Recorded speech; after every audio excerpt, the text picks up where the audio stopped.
ووجوه متشابهة ولهم فيها أزواج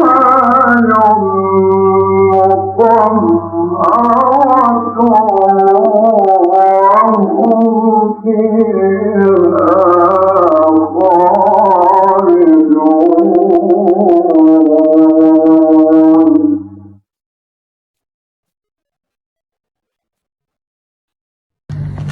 ماما هنختار انهي النسكافيه ولا كابتشينو؟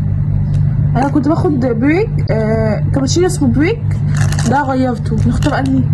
كابتشينو عندك بقى قشطة. وزي ماما اختارت الكابتشينو اللي هو بالبندق. يلا نعمله مع بعض، يلا نعمل مع بعض الكابتشينو، نتكلم شوية مع بعض. اول حاجة السكر نسيت خالص، نشرب معلقتين سكر. والكابتشينو هذا. صحيت بقى الساعة 5، صليت الفجر وقرأت القرآن الورد اليومي. وعملت ايه تاني؟ وفطرت وبس هكذا. بعد كده صورت، جيت في بالي بقى اللي انا هعمل فلوج، مش عارفه ليه. قلت بقالي كتير مش بعمل فيديوهات وكده، فهعمل فلوجات كده بس مستعجل، بس فلوجات بسيطه. ايوه هكذا، فلوجات بسيطه وجميله كده وسهله، عشان انا يعني اول مره في حياتي اعمل فلوجات وكده في حاجات بسيطه. حلو قوي كده. يلا نصب مع بعض. بسم الله.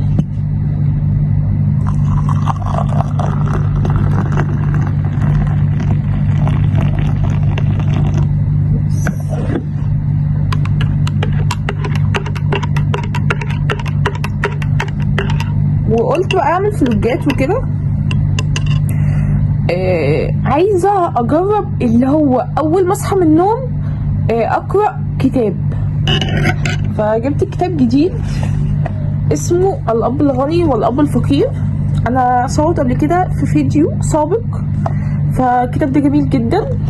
كل ما احاول اقراه، انا قرات يعني صفحتين منه او كام صفحه، كل ما احاول اقراه اللي هو مش عاوزه، بيكون عليا مشاغل او حاجات او جامعه جيم الكلام ده، فبكسل اقراه او بنسى. هحاول كده اول ما اقراه. وده كان بيجي مع الكتاب ده. في كتاب تاني برضه بحب الكتاب ده قوي، الاب الغني والاب الفقير، بيتكلم عن عادات الاثرياء. في كتاب تاني اسمه الذكاء العاطفي في التربيه، وكان معاه الفاصل ده، فاستخدمته مع كتاب الاب الغني والاب الفقير. الفاصل ده تحفه تحفه بجد. اسمه ايه؟ الذكاء العاطفي في التربيه، بيعلمك ازاي زي ما يكون ازاي تتربي صح. هو انا حسيت بكده، بس جامد، حسيته حلو قوي. فانا لسه مش بدأته، ولا بدأت في كتاب برضه جديد اسمه نسختك الافضل من الدكتور ابراهيم ابن محمد السوفي. بس حلو جامد، حلو قوي. بس انا مش عايزه اقرا حته من كتاب اخر وبعد كده ارجع لكتاب تاني. لا، انا عايزه اخلص الكتاب ده وخلصه كامله وبعد كده ادخل في الكتاب تاني. والكتاب الاحلى والاجمل هو كتاب العادات السبعة للناس الاكثر فاعلية، مش للمراهقين. كنت عايزه اجيب للمراهقين بس قلت في لنفسي وكده، هو انا مراهقه، انا عندي 19 سنه داخله في 20، انا كده مراهقه. فقلت بقى للناس كده هيكون افضل. انا عارفه انا مراهقه وكده صغيره، بس حسيت الناس هيكون افضل. وكتاب ما شاء الله كبير وحلو قوي وعجبني.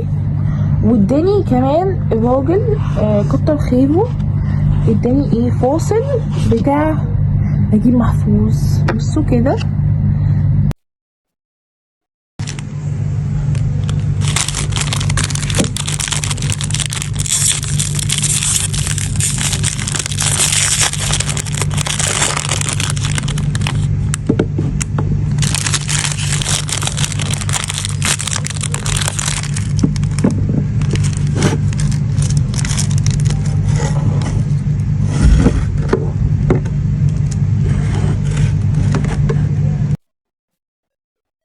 هعمل التو دو ليست بتاعتي.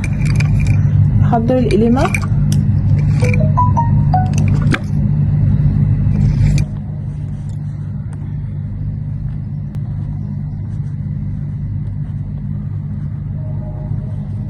بس كده انا بعمل ايه؟ انا مش بكتب المهام كلها كده، انا مش بكتب المهام كلها. انا بكتب حبة مهام صغيرة عشان اعرف انجز، مش زي كده. يعني انا مش ينفع اكتب مهام كده كتيرة، فلما اشوف المهام كتيرة مش هعرف انجز خالص. فلما اشوف كده المهام محندقة صغيرة كده اكيد هعرف انجز، وعارف انجز بزيادة كمان.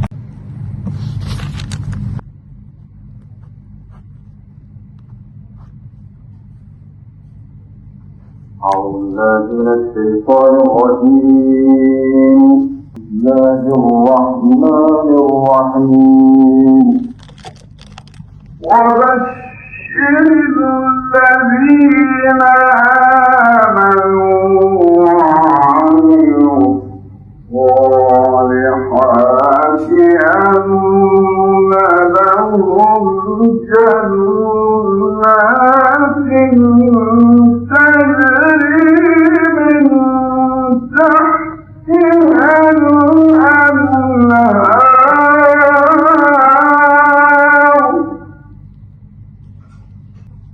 كلما رزقوا منها من ثمرة نيجي بقى مرحلة قراءة الكتاب، الأب الغني والأب الفقير إن شاء الله. فعشان بقالي كتير مش بقرأه، فيلا نقرأ مع بعض ونجهز الأقلام الهايلايتر التانية عشان احنا هنعمل فرح أقلام هايلايتر حرفيا يعني. وَلَهُمْ فِيهَا أَزْوَاجٌ مُطَهَّرَةٌ وَهُمْ فِيهَا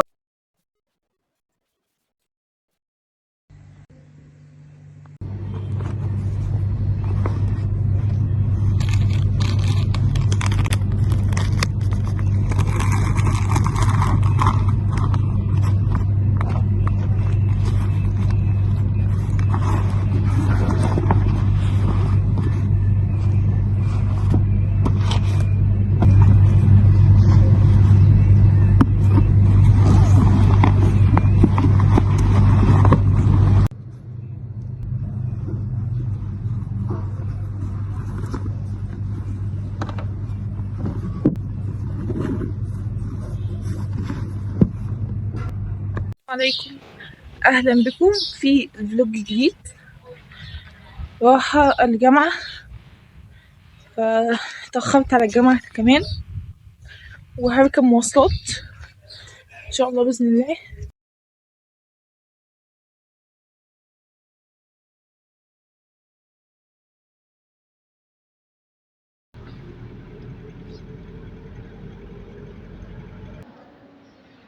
سواء توحيد المغرب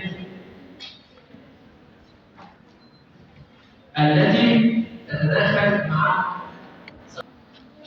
إلى إزالة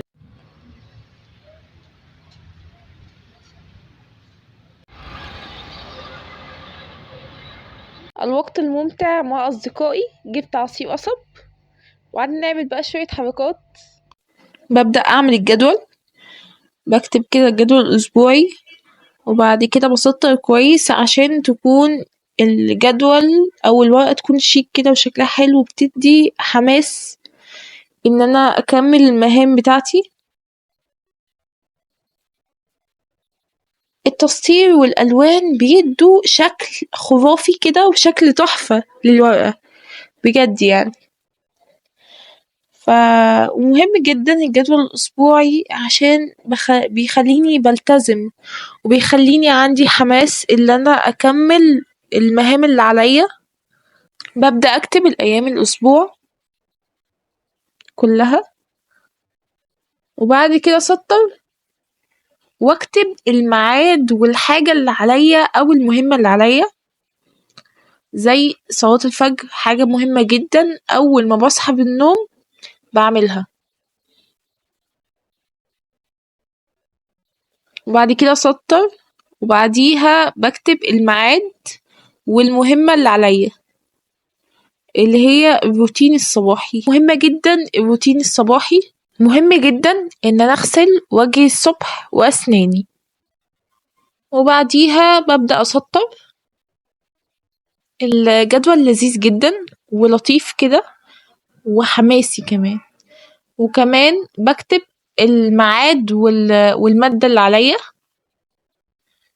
أنا في اليوم بعمل 3 مواد، بخلي 3 مواد عليا علشان باقي الأيام بكون فاضية ومش عليا حاجة، وبعديها بسطر كويس. وال3 مواد مختلفين عن بعض،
وأما الذين كفروا فيموتون